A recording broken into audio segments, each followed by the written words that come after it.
Estamos aqui hoje para a gente trocar algumas experiências sobre o catéter de alto fluxo em neonatologia e pediatria.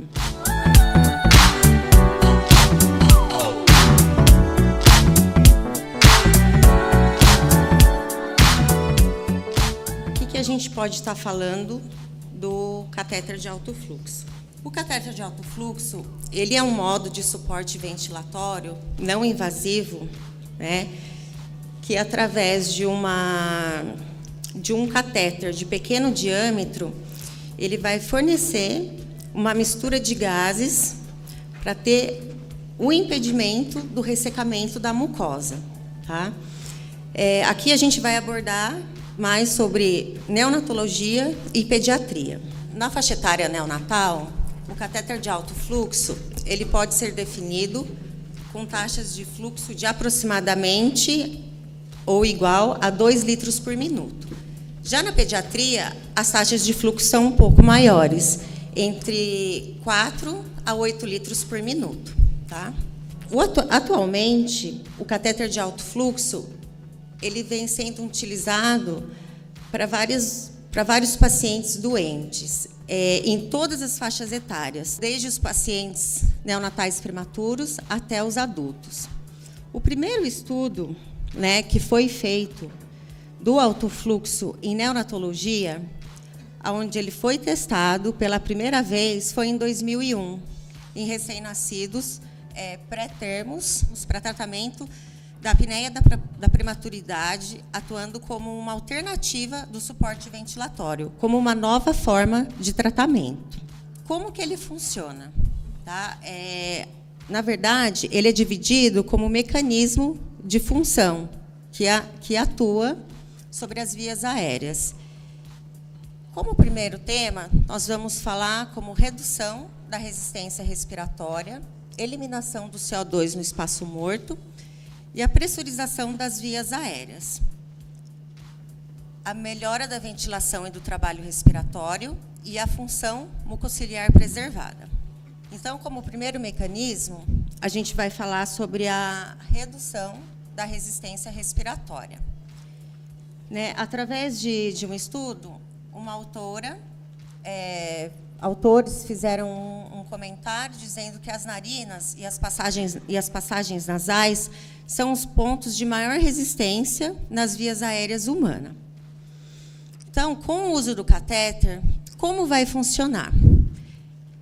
A demanda do paciente, então, através do fluxo, ela vai ser atendida ou excedida, ajudando a compensar essa resistência, através do fornecimento de gás na via aérea. Então, essa resistência ela vai ser do maior ponto desviada para com que aconteça a diminuição do trabalho respiratório. Aqui nós temos as misturas de gases e a demanda inspiratória do paciente. Então, de acordo com a coloração aqui da figura, nós conseguimos perceber que, através das misturas de gases, né, essa demanda inspiratória ela vai ser totalmente atingida a partir da oferta dos gases inalado até os pulmões. Tá? Aqui, como segundo mecanismo, nós vamos falar sobre a eliminação do CO2 no espaço morto. Então, todos nós sabemos que a respiração normal, né, na nasofaringe, ela é rica em CO2 no final da expiração. E, através disso, ele é reinalado durante o próximo ciclo respiratório, reduzindo a eficiência da troca gasosa. Como que vai ser esse mecanismo quando o paciente estiver sobre a terapia de catéter nasal de alto fluxo? Esse gás ele vai ser ocupado de forma rapidamente na cavidade nasal até a faringe, eliminando o gás rico em CO2, reduzindo essa reinalação. Então, com todo esse processo, a diminuição e o esforço, vai acontecer a diminuição e o esforço com a frequência respiratória do paciente. Aqui nessa figura, a gente consegue mostrar para vocês direitinho, né? A inalação do gás, né, pela cavidade nasal até a faringe, né, até a faringe, ocorrendo a eliminação desse gás.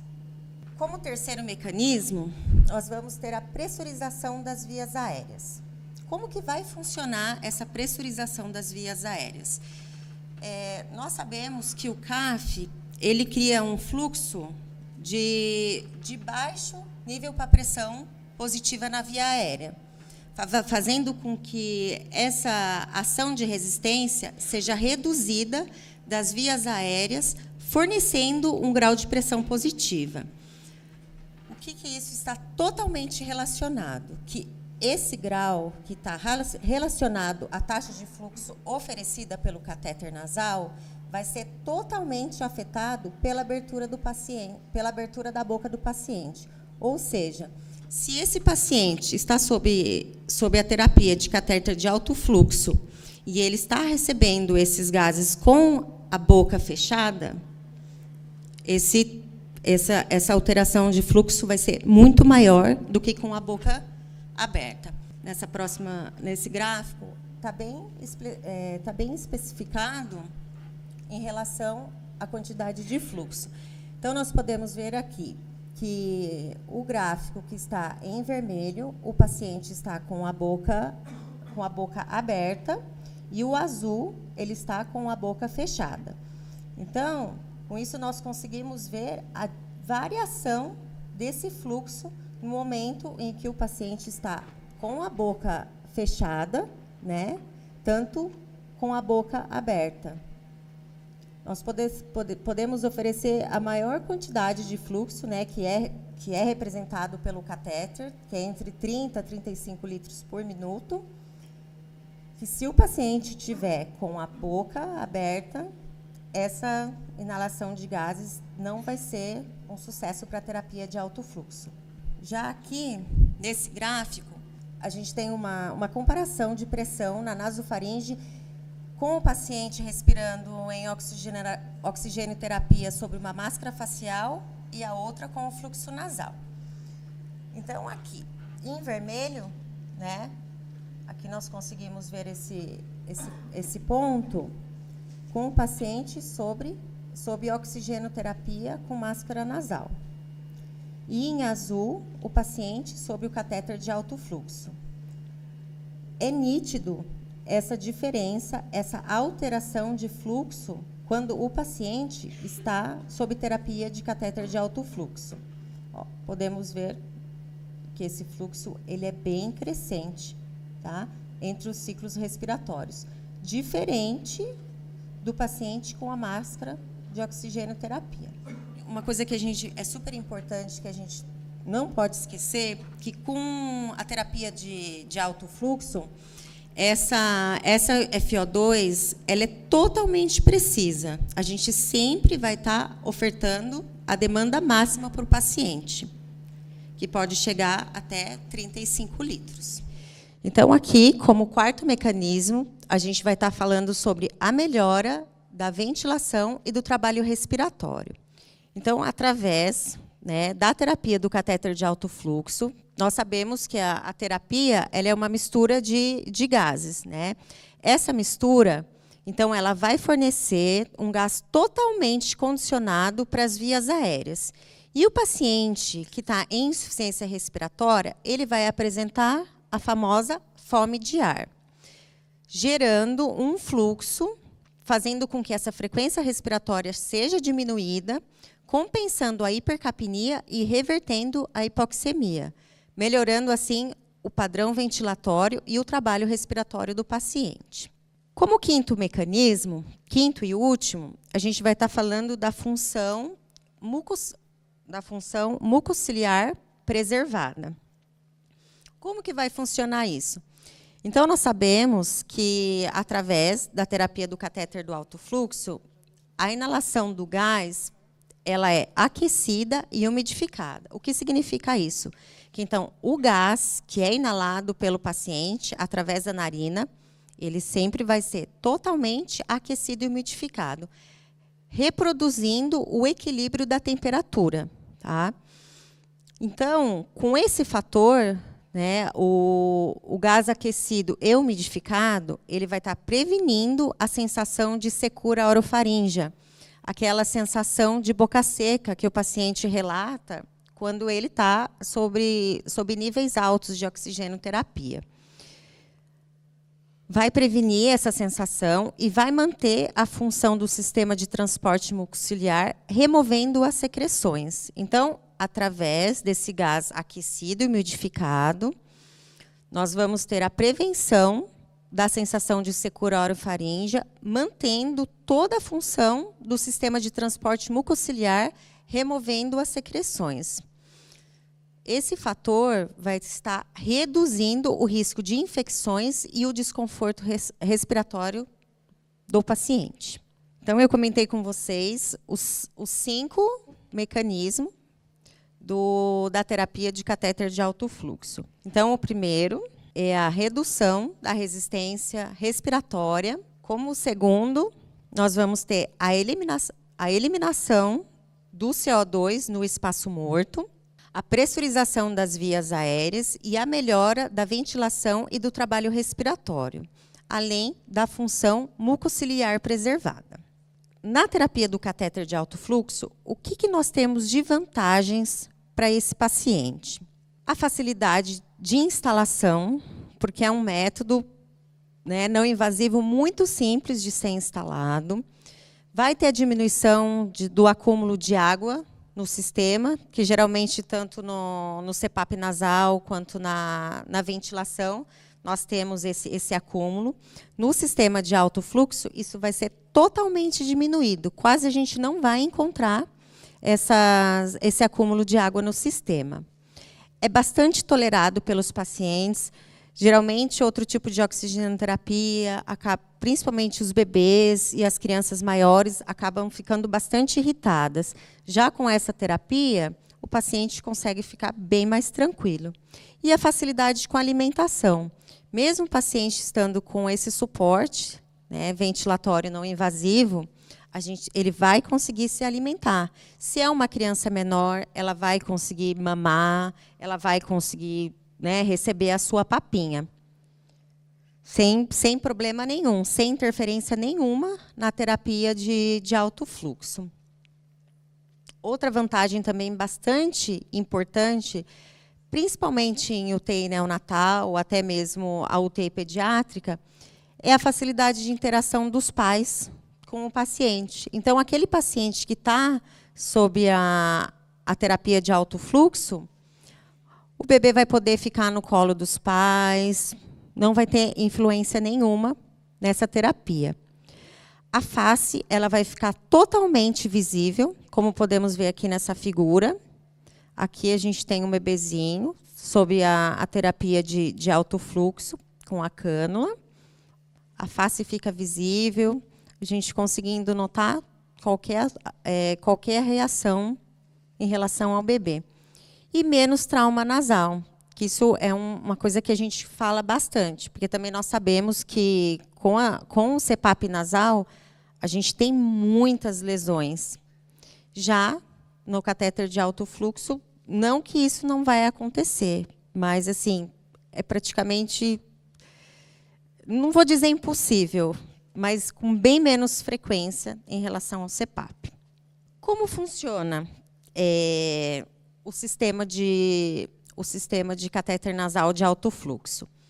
Então, aqui nós temos nessa figura, nós precisamos de um blender, aqui um blender, com um fluxômetro mais preciso possível, que possa gerar um fluxo até 30 litros por minuto, onde vai acontecer a mistura dos gases. Então, a gente precisa desse blender, mais o fluxômetro, para ocorrer a mistura dos gases. Um circuito, né, um circuito aquecido e umidificado, e desculpa, gente, a gente precisa de um aquecimento e uma umidificação e um circuito aquecido. Através, né, dessa umidificação e desse aquecimento, vai ser gerado esses gases pelo circuito aquecido, chegando até a cânula, né, que vai até a narina do paciente. Então, vamos lá. Precisamos de um blender para ocorrer a mistura de gases, com um fluxômetro, com uma FO2 o mais precisa possível, até 30 litros por minuto. Uma base de aquecimento e umidificação, como nós temos aqui. Um circuito aquecido e uma cânula. Tá? Esse circuito vai ser acoplado a essa cânula, aonde vai ser acoplado na narina do paciente. Aqui eu vou fazer um comentário só a respeito dos fabricantes que nós temos aqui no Brasil, né? Quais são os mais usados. Atualmente, nós temos a Fisher & Paykel, que eles trabalham com o OptiFlow, é esse sistema.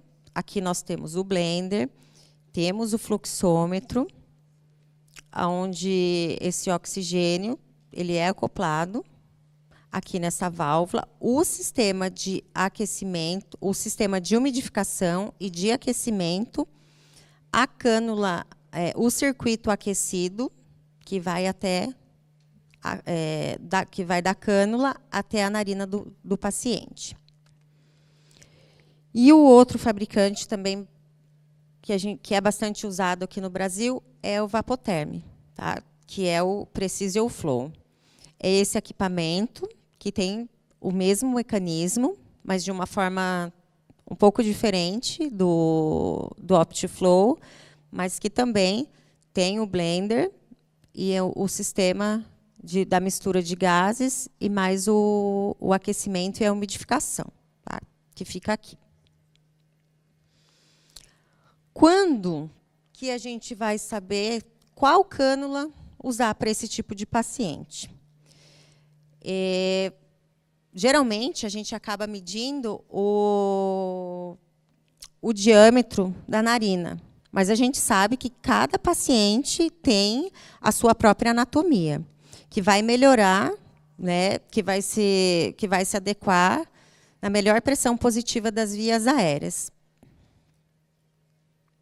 Aqui, pela Fisher & Paykel, nessa figura, nós temos as classificações, né, dos tamanhos das cânulas e o fluxo que a gente que nós vamos usar em cada paciente. Então, nós temos o prematuro, o neonatal, o infantil e o pediátrico.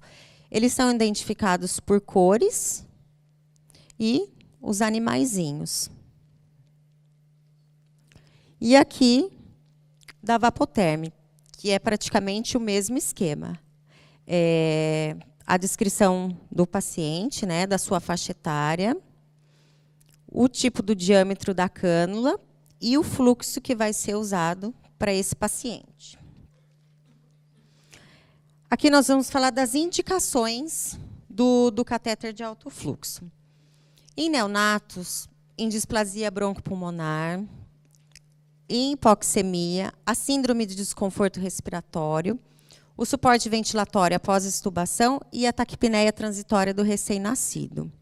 Em UTI neonatal, a gente vem usando cada vez mais a terapia de alto fluxo e a gente tem tido muito sucesso em quase todas essas indicações. Já na pediatria, quais seriam as indicações? Asma, bronquiolite, principalmente, nessa época do ano, onde nós sabemos que as crianças ficam muito doentes por conta dos vírus, está sendo o maior sucesso, o catéter de alto fluxo sob a bronquiolite. A gente vem conseguindo segurar muitas crianças no catéter de alto fluxo, para até mesmo ir para uma ventilação, né, como o CPAP, ou até mesmo como uma ventilação invasiva, uma ventilação mecânica invasiva. Doença cardíaca congênita, hipertensão pulmonar persistente, insuficiência respiratória pulmonar aguda e pneumonia, ou outros tipos de doenças obstrutivas. As contraindicações. As contraindicações são as atresias de Coanas, a hérnia diafragmática congênita e a obstrução do trato gastrointestinal. O desmame. Quando e como nós vamos desmamar esse paciente do catéter de alto fluxo? Isso é uma coisa que até hoje vem gerando vários conflitos. Nenhum autor na literatura conseguiu, né, especificar, não conseguiu especificar, não conseguiu encontrar uma diretrizes, tá, quanto ao desmame. Em adultos, nós sabemos que já tem um desmame, né, na literatura como protocolo. Já em neonatos e pediátricos, ainda não tem uma diretriz correta. Então, como que costuma fazer? Cada serviço acaba tendo o seu protocolo. Geralmente, o coordenador do serviço, ele acaba tendo um pouco mais de conhecimento e acaba aplicando o seu protocolo. Mas, até o momento, não tem nenhuma diretriz confirmada a respeito do desmame do alto fluxo. As consequências. As consequências que o catéter de alto fluxo pode apresentar no paciente: epistaxe, irritação da pele e aerofagia. As consequências mais graves, segundo um estudo, pneumoencéfalo, pneumotórax e pneumomediastino. Não é uma coisa comum de se acontecer, mas existem relatos de casos que a terapia de alto fluxo já apresentou isso em cada paciente. E é isso, pessoal. Eu precisei correr um pouco com a aula, porque nós não temos muito tempo, mas eu acredito que eu consegui ter passado um pouquinho do catéter de alto fluxo para vocês. Obrigada.